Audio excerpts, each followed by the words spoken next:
The UAE sits at the crossroads of three worlds: the sea, the desert, the oasis.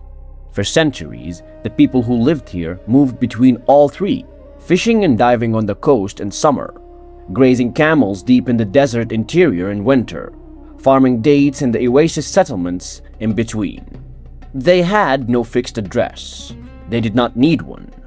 See, the dominant force in this land, the people whose descendants would go on to found the UAE itself, were the Bani Yas, a tribal confederation of roughly 20 subsections, bound not just by blood, but by mutual obligation, shared grazing rights, and the unbreakable code of desert honor.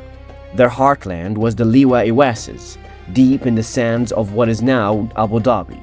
From Liwa, they spread across the desert, to the Gulf Coast, and to every water hole in between. Two branches of the Bani Yas became the ruling families of the modern UAE.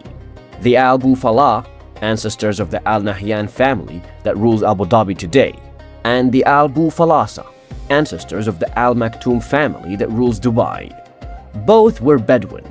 Both spent winters with their camels in the desert and summers diving for pearls off the coast. The other major power in the region was the Qawasim, a seafaring tribal group based in what is now Ras Al Khaimah and Sharjah. Where the Bani Yas were desert and pastoral, the Qawasim were maritime. Together, these two confederations dominated the political geography of the pre-Union Emirates. Now, the Bedouin did not build houses. They built something better, something that could be packed up, loaded into a camel, and reassembled somewhere else within hours.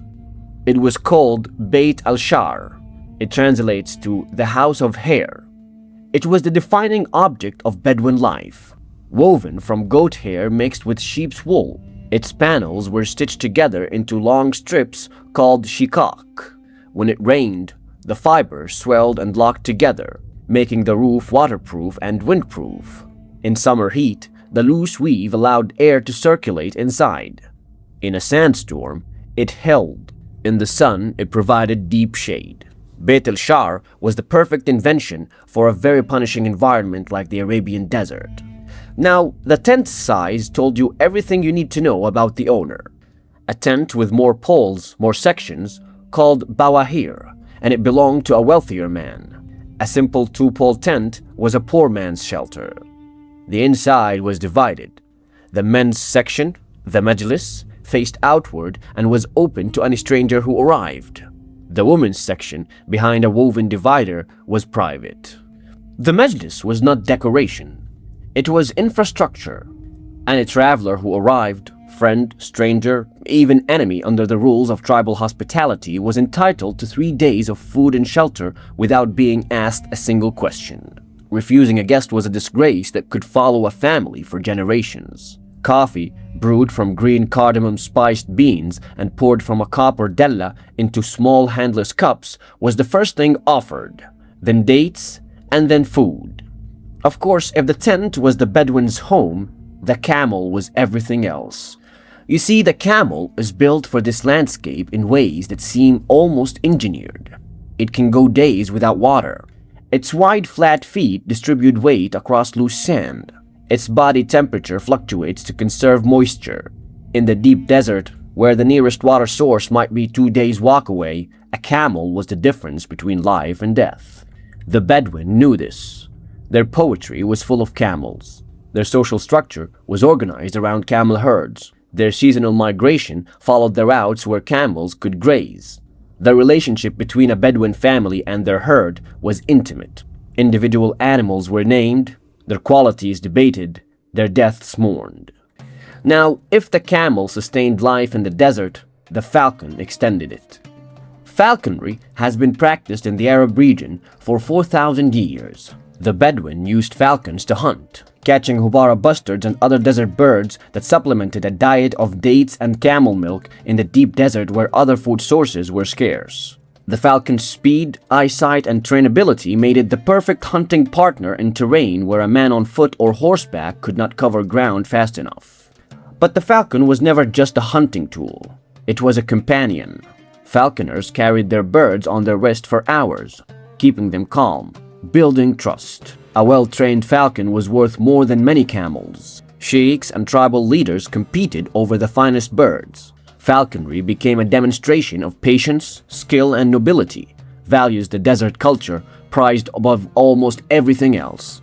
UNESCO has recognized falconry as intangible cultural heritage of humanity. The falcon today appears on the UAE's national emblem, on its currency, and on its passport. Sheikh Zayed, the founding father of the UAE, was a devoted falconer who championed its preservation throughout his life. Now, the desert was not the only world the Bedouin knew. When the seasonal rains came, the desert briefly greened. Tribes moved to the oases, patches of fertile ground where underground water allowed farming on a scale impossible elsewhere. Al Ain, today a UNESCO World Heritage City, sits on one of the most important oasis systems in the region. 7 oases fed by one of the oldest irrigation systems in the world, the Aflaj. The Aflaj are underground water channels, hand-dug tunnels that bring water from highland sources down to the oasis farms through gradual gravity-fed gradients, reducing evaporation by keeping the water underground until it reaches the surface distribution channels. The Al Ain Aflaj system has been in continuous use for approximately 3,000 years, placing its construction in the Iron Age. UNESCO inscribed it on the representative list of intangible cultural heritage of humanity in 2020. In the oasis, the Bedouin grew dates. Over 150 varieties of date palm thrived in the UAE, and dates were the dietary foundation of desert life. Eaten fresh, dried for long journeys, pressed into syrup, traded across the peninsula. A handful of dates and water could sustain a man through a full day of desert travel. During Ramadan, the fast was broken each evening with a single date, a practice that continues to this day. One other animal stands beside the camel and the falcon in the hierarchy of Bedouin desert life: the Saluki. One of the oldest dog breeds in the world, the Saluki was the Bedouin's hunting companion on the ground. Long-legged, deep-chested, built for speed across open sand, the Saluki could run down a gazelle over distances that exhausted everything else. The Bedouin treated Salukis differently from other animals. They were allowed inside the tent, fed the same food as the family, and considered gifts worthy of a sheikh. Falcons hunted the sky. Salukis hunted the ground. Together, they gave the Bedouin access to food sources that the desert otherwise denied them. In a world with no written records, memory was everything. Tribal history, genealogy, laws, disputes, victories, alliances, all of it was preserved in spoken form and passed from generation to generation. The accuracy of this transmission was a matter of tribal honor. A man who could not recite his ancestors back 10 generations was considered uneducated. The primary vehicle for this oral culture was Nabati poetry. Known as the people's poetry, Nabati is a composed in colloquial Arabic dialect rather than classical formal Arabic. Direct and precise. It dates back to at least the 14th century in the written record, but almost certainly much further in oral form.